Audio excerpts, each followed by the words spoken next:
What's up, guys? Welcome back to the channel. I'm excited to have you here today because this is going to be New Comic Book Day, June the 16th of 2021, and I really like this list in the order that I just happened to put it together in, so that's how I'm going to do it this week. But before I ramble too long, don't forget to like and subscribe, comment, connect, follow, do whatever you do on the platform you're on. Just look for my furry face inside of an orange circle and click all the buttons next to it. So this list, I'm pretty excited. This is a really big week, and I'm going to be honest here. I'm probably not going to be able to pick up all of these books, but I definitely intend to check out quite a few of them. So the first book on the list is Catwoman number 32. This is a must-have, and for me at least, I've really enjoyed what Ram V is doing. I jumped on at, I believe it was issue number 29. So this will be like my third or fourth issue. I really enjoyed it. It's been a great story. I love the way that Ram V's writing Catwoman. He really gets into the character and shows, he does a really great job of tonally changing the story based on who she is in the moment, you know. So Catwoman sections are much different from Selina Kyle sections that are also much different from Selina Kyle as like a queen or a mother figure for Alleytown, you know. So he does a lot of great characterization across the spectrum, and it's just really cool and refreshing, and I really like the way that he tells stories in Catwoman 32. Claire and the Dragons number 1. This is from Scout's more like all ages imprint, SKOOT, and I want to check this one out. It is a non-stop release, so they're going to drop the first one, and then if you enjoy that, pick up the full trade. So I want to go ahead and grab this one. I might wait a couple of weeks on it and fit it into the budget a little better, but this is exactly the kind of thing that my 6 and 8-year-old would probably enjoy, and I've been trying to read more books with them lately and spend more time with them and things of that nature, you know. So I think this would be a great book to share with my kids. Compass from Image. This is a really interesting new number 1. And I really like it. I read the blurb on it and I really enjoyed it. It's kind of an Indiana Jones or Nathan Drake or even Tomb Raider-esque in the character, in that she's like an adventurer, a scientist, and a cartographer, like all these kinds of things, right? So it sounds like she's, you know, set up for high adventure, but she's also from, I believe it said, Iran. So she lives and operates out of the Middle East. So we kind of have like this Indiana Jones type character, but it's a female coming out of the Middle East. And based on the blurb, it sounds like at least the first adventure they have set up here sounds like a lot of fun. So I like the different molds and stereotypes it's kind of breaking, while also giving us like a very classic character archetype that I really like personally. So I definitely want to check this one out. I also thought the cover art looked pretty sweet. And this is called Compass number 1 from Image. The Flash 771. This is from DC. I really haven't been that much into the Flash run currently. I don't even think I actually picked up a physical copy of the last issue. And honestly, I'm probably going to sleep on this one. And I thought 770 was a step in the right direction. It was a pretty strong issue. But, you know, a 4-star issue after, you know, like a whole bunch of 1s makes me kind of hesitant, and that's going to come up later in this list as well. So just know, like, I'm also looking for consistency, not just a great character or one great issue. Justice League number 63. This is from DC. Bryan Michael Bendis. Just, I don't know, it's all over the place. Some issues I like, other issues are kind of like whatever. Some issues move a lot and give you like a ton of plot, and then other issues it's just they feel kind of lost, like they're trying to, I don't know, like, I guess like kind of tell you like where they're at in the world and what this world's like, but it feels like nothing's really happening as well. So I don't know, I'm not that much into Justice League, but I'm going to continue to buy this book because Ram V is killing it on Justice League Dark at the back of the book there every single time. I love the way he's telling those stories. The last issue really gave us a like motive. So far we've seen Merlin, he's coming back, He's very powerful. He's something to be feared, and that's been established very well. But it wasn't until the last issue that like we really got some real motivation out of the character and the reason that he would be trying to set Doomsday in motion. So I'm excited for the next Justice League Dark issue, and I'll probably read that Justice League they keep attaching to it. The Mini Deaths of LAILA STARR number 3. This is from Boom Studios, another Rom V book, and I absolutely love it. I thought the first issue was great. I was already hooked, but the second one just like, it was such an immersive reading experience. And this is something I was actually talking about earlier with on the live stream with Mark and everybody. Rom V writes dialogue in a way that I just love it. Like, it's very poetic.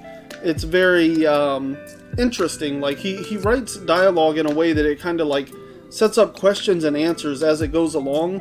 And so it's always kind of like hooking you with the question and then, you know, giving you momentum by giving you an answer. And so like you get that answer and you're like, now I want to know next. Now I want the next question and the next answer, you know.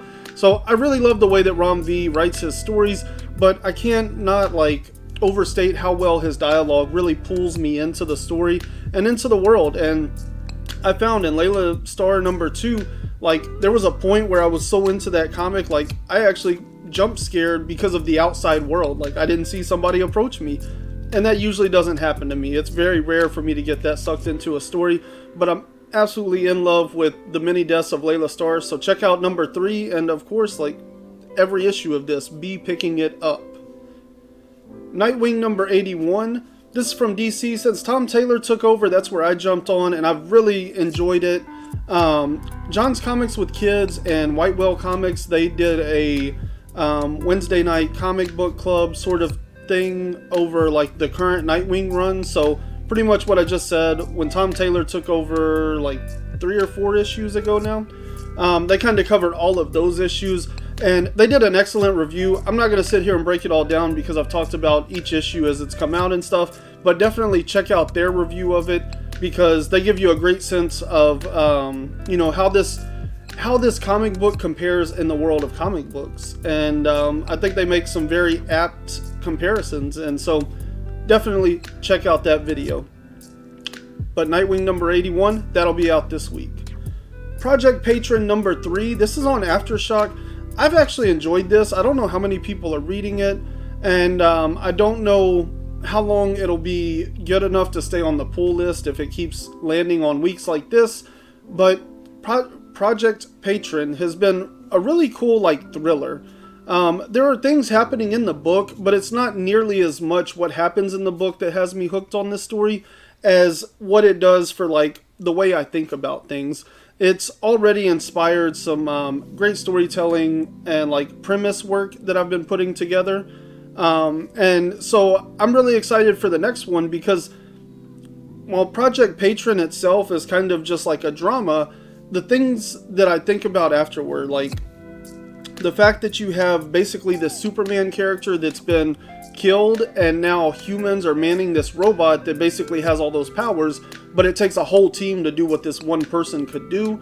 And the fact, like the effect that has on them as people, like they're like a black agency or something, you know.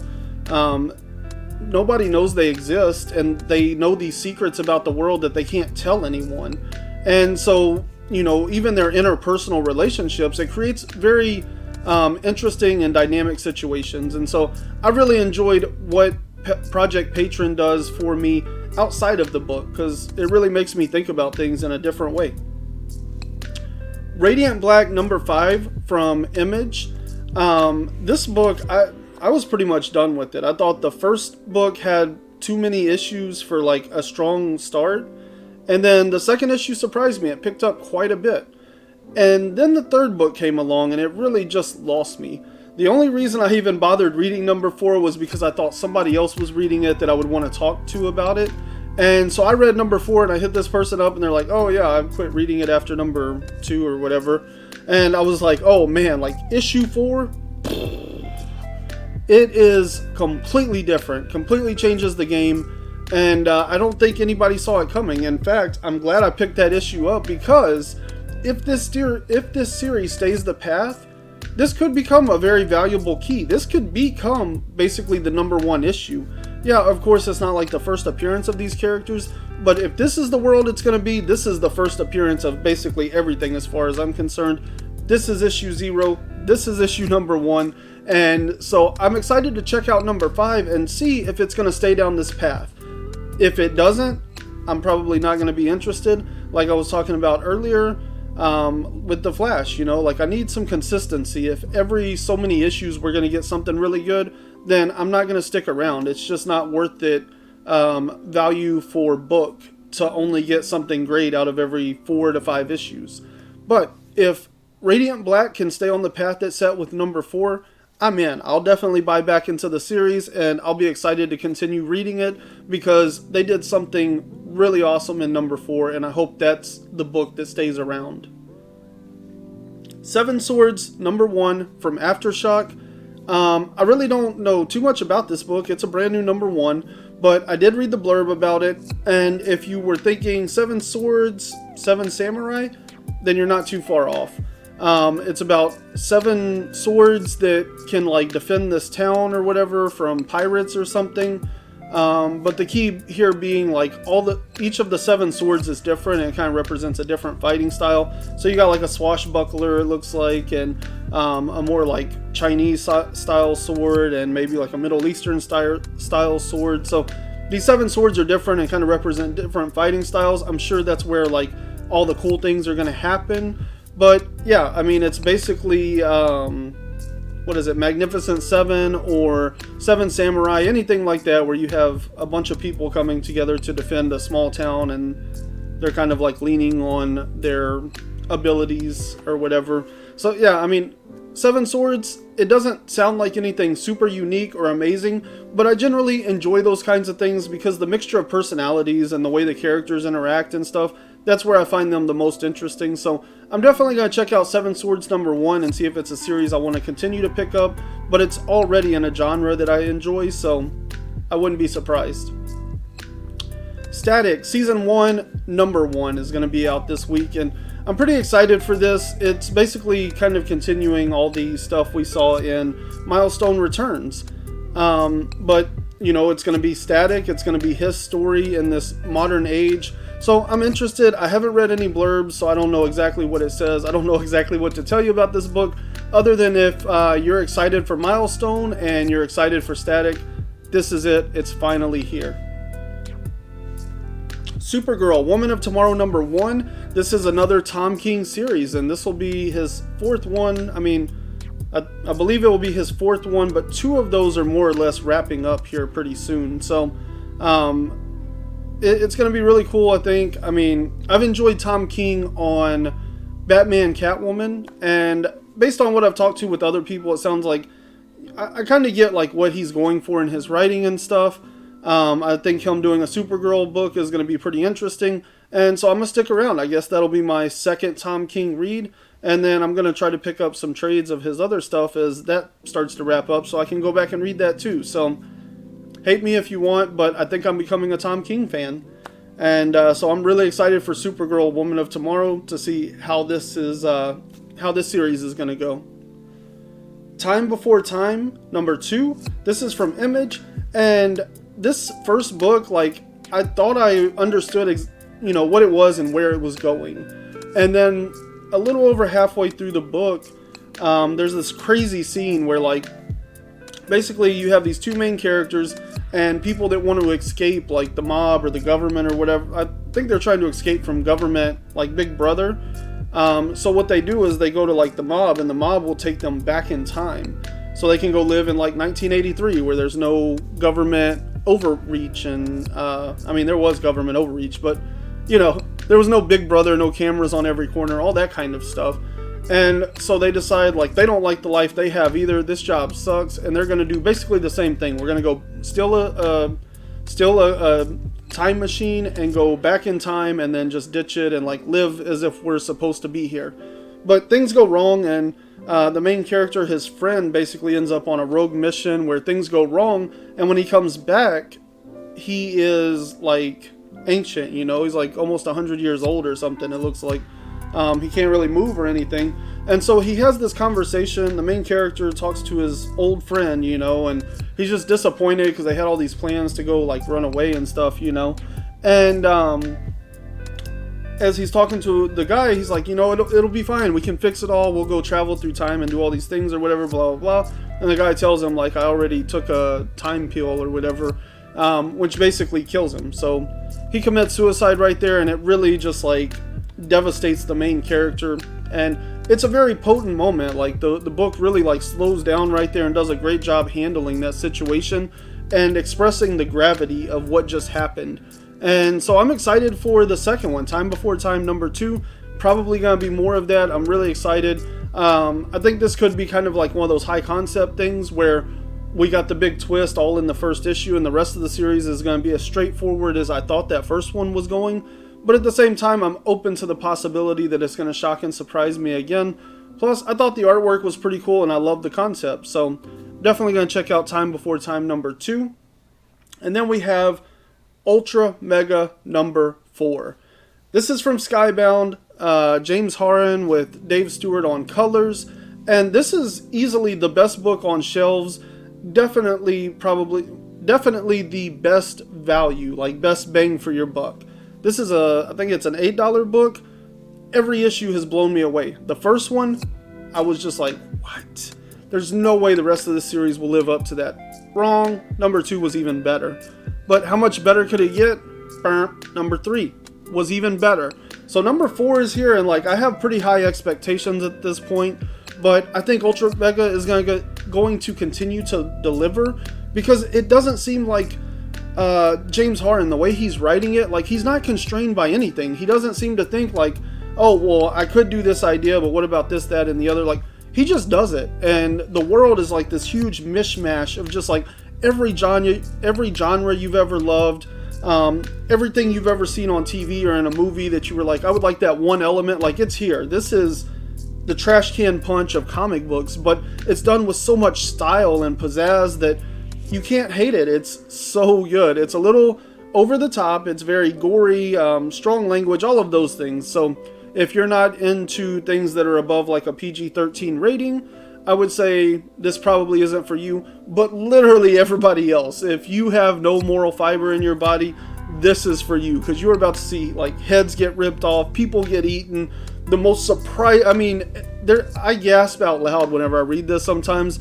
We had this character show up, Boosh, like the way he wins his first round of fights, like what? Oh my god, it's so crazy. Ultra Mega, easily the best book on shelves right now. And I mean, you've heard me talk about Suicide Squad. Like, I love that book. That book is so good. But Ultra Mega is something even better. So when I say best book on shelves, I can't think of another book that I love as much as Ultra Mega right now. Wonder Girl number 2. This is another book I'm pretty stoked about. I really enjoyed the first one. I thought it was great. I loved the personality and the character that they gave Yara. I like that she's going to this world that she's familiar with, but she doesn't really know. And so I think that's going to be interesting to see how culture clashes.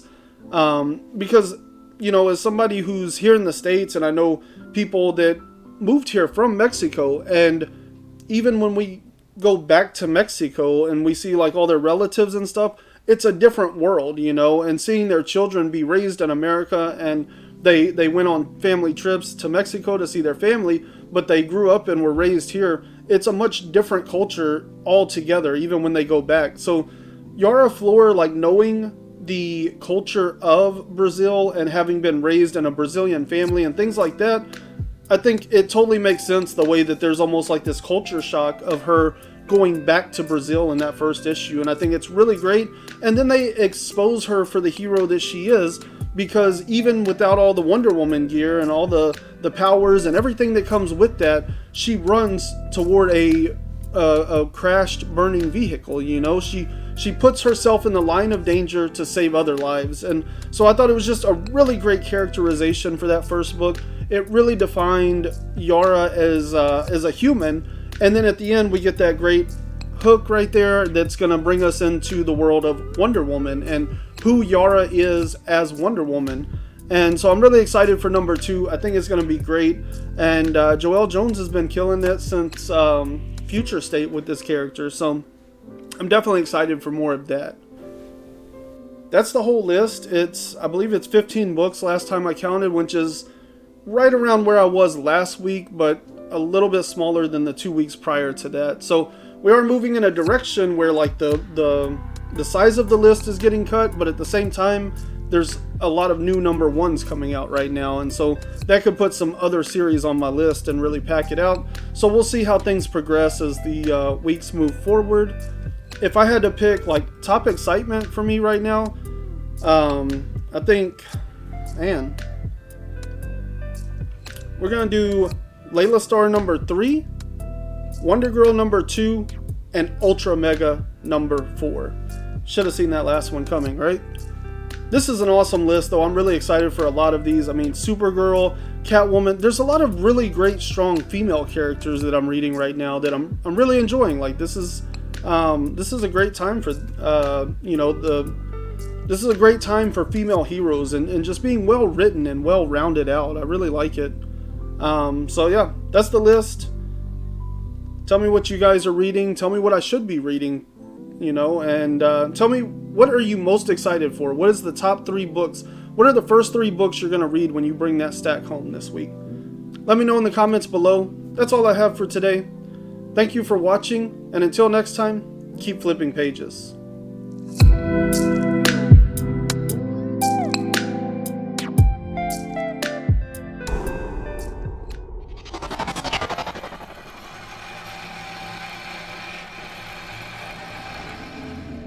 You